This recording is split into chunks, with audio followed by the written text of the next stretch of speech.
तक हमारे प्रधानमंत्री मोदी जी का प्रश्न है, बहनों भाइयों, यह कल्पना कभी की जा सकती है कि हमारा प्रधानमंत्री कोई भी ऐसा कदम उठाएगा जो कि किसानों के हितों के विरुद्ध होगा,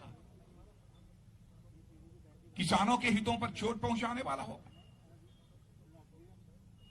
2014 से जब से वह भारत के प्रधानमंत्री बने, उन्होंने जो जो कदम उठाए हैं हिंदुस्तान के गरीबों के लिए, किसानों के लिए, बहनों भाइयों, मैं दावे के साथ कह सकता हूं कि आजाद भारत में किसी ने किसानों के और गरीबों के कल्याण के लिए इतने प्रभावी कदम नहीं उठाए। मैं उन सारे कार्यक्रमों की यहां विस्तार में जाकर चर्चा करता, लेकिन समयाभाव होने के कारण, क्योंकि 4-5 मिनट का समय बचा है, इसलिए बहुत विस्तार में जाकर मैं यहां पर उसकी चर्चा नहीं करना चाहता। चाहे हमारे आदरणीय अटल बिहारी वाजपेयी जी रहे हों, चौधरी चरण सिंह जी रहे हों, चाहे सर छोटू राम जी रहे हों, चाहे साहब सिंह जी बरबा रहे हों, चाहे आज हमारे प्रधानमंत्री मोदी जी हों, इस सच्चाई को समझते हैं कि जब भारत के ऊपर कोई आर्थिक संकट आएगा तो उस आर्थिक संकट से भारत को उबारने में सबसे महत्वपूर्ण भूमिका यदि किसी की हो सकती है तो हिंदुस्तान के किसानों की हो सकती है। बहनों भाइयों, किसानों के कल्याण के लिए ही भारत की संसद ने हमारे प्रधानमंत्री मोदी जी के नेतृत्व में 3 बिल पास किया है, 3 एक्ट बन गए हैं। लेकिन आज कुछ लोगों के द्वारा यह गलतफहमी पैदा की जा रही है, यह तीनों एक्ट किसान विरोधी एक्ट हैं। बहनों भाइयों, मैं भी गांव का रहने वाला हूं, मैं भी किसान की औलाद हूं। हमने भी खेतों पर जाने का काम किया है, अपने पिता के साथ, अपने भाइयों के साथ खेतों पर हमने भी जाकर खेती बाड़ी को अच्छी तरह देखा है और समझा है। और मैं अच्छी तरह से समझता हूं कौन सी ऐसे प्राविधान हो सकते हैं जो किसानों के कल्याण के लिए हैं और कौन से प्राविधान ऐसे हैं जो किसान के लिए के हितों के विरोधी हैं। सारे एक्ट को मैंने देखा है और मैं दावे के साथ कह सकता हूं बहनों भाइयों, एक भी प्राविधान उसमें ऐसा नहीं है जो किसानों के हितों का विरोधी प्राविधान हो। यह बात मैं दावे के साथ मैं कह सकता हूं। हमारे प्रधानमंत्री ने कहा किसानों की आमदनी को हम कुछ ही समय के बाद हम 2 गुना करना चाहते हैं। उस दृष्टि से जितने भी कदम उठाए गए हैं, कुछ चीजों की चर्चा स्वयं यहां पर प्रवेश वर्मा ने की है, इसलिए मैं यहां पर चर्चा नहीं करना चाहता हूं। गलतफहमी पैदा की जा रही है, मिनिमम सपोर्ट प्राइस समाप्त कर दी जाएगी। हमारे प्रधानमंत्री ने बार बार कहा है और आज किसान भाइयों के बीच खड़े होकर यह किसान का बेटा बहनों भाइयों वचन दे रहा है, किसी भी सूरत में मिनिमम सपोर्ट प्राइस समाप्त नहीं होगी। हम आपको पूरी तरह से विश्वास दिलाते हैं, यकीन दिलाते हैं। अरे मैं डंके की चोट पर कहता हूं, जब जब भारत में आर्थिक मंदी आई है, जब जब भारत में आर्थिक मंदी आई है, आर्थिक मंदी से इस भारत को संभालने का काम यदि किसी ने किया है तो इस देश के किसान ने किया है। बहनों भाइयों, हमने वह कई ऐसे अवसर देखे हैं जब भारत में आर्थिक मंदी आई है। कहा जाता है कि मंडी समाप्त कर दी जाएगी। बहनों भाइयों, मंडी व्यवस्था होनी चाहिए।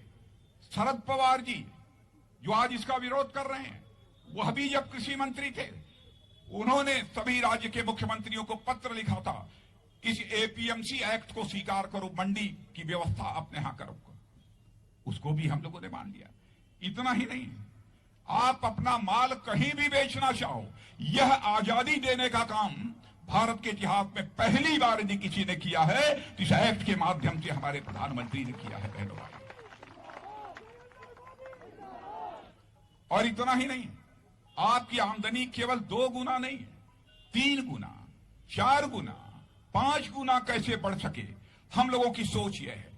यदि कॉन्ट्रैक्ट फार्मिंग की बात की जाती है, उसमें कानून में उठाकर कोई तो देखे कि बड़ा से बड़ा व्यक्ति भी आकर जो भी ठेका लेगा वह किसान को छल नहीं सकता है, धोखा नहीं दे सकता है।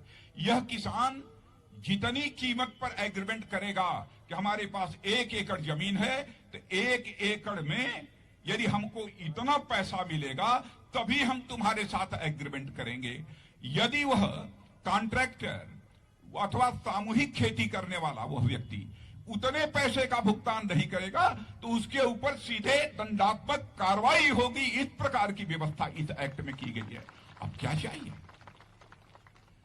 जितनी अधिकतम सुरक्षा दी जा सकती है वह की गई है। और मिनिमम सपोर्ट प्राइस के बारे में बहनों भाइयों उठाकर आंकड़े देखिए।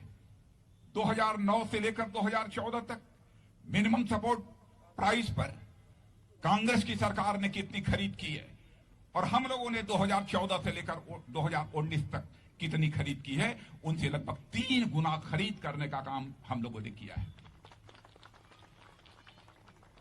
लेकिन फिर भी हम लोगों के ऊपर संदेह किया जा रहा है, गलतफहमी की पैदा की जा रही है।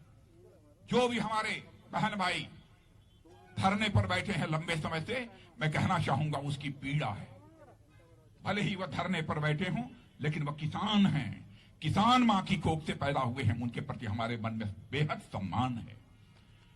मैं किसान का बेटा होने के नाते मैं कहना चाहूंगा, सरकार में हम लोग बैठे हैं बहनों भाइयों, हम ऐसा कोई भी काम हमारी सरकार नहीं करेगी जो किसानों के हितों पर चोट पहुंचाने वाला होगा।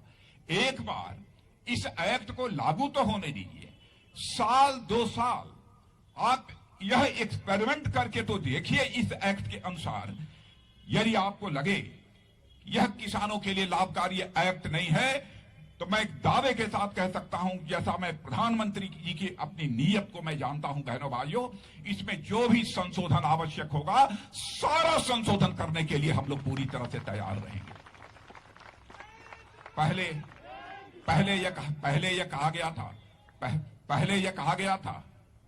गया था कि साहब इससे किसान तबाह हो जाएगा, लेकिन इसमें कुछ संशोधन किया जाए। 6 राउंड 7 राउंड बातचीत हो चुकी है। जो भी किसानों ने कहा वह संशोधन करने के लिए भी हमारी सरकार उसके लिए तैयार हो गई है। और हमारा कहना है कि समस्या का समाधान बातचीत के द्वारा भी हो सकता है। सब कुछ हो जाने के बावजूद बहनों भाइयों, आज भी मैं कहना चाहता हूं, हमारे प्रधानमंत्री जी से 2 दिन पहले ही हमारी बातचीत हो रही थी। उन्होंने कहा कि नहीं, किसी भी सूरत में किसानों के साथ संवाद बंद नहीं होना चाहिए, संवाद का सिलसिला लगातार हमारे किसान भाइयों के साथ चलते रहना चाहिए। और फिर से हमारी सरकार ने किसानों को पत्र लिखा है। मैं धरने पर बैठे सारे किसान भाइयों से विनम्रता पूर्वक मैं निवेदन करना चाहता हूं, सरकार ने बातचीत के लिए आमंत्रित किया है। आप उस एक्ट के जितने भी प्राविधान हैं उन प्राविधानों पर चर्चा करिए। आप न हो तो अपने साथ में एक्सपर्ट को लेकर आना चाहते हैं तो एग्रीकल्चर के एक्सपर्ट को लेकर आइए, उस पर चर्चा करिए। कहीं पर भी संशोधन की गुंजाइश होगी तो संशोधन करने के लिए भी हमारी यह सरकार तैयार है, सब कुछ करने के लिए तैयार है।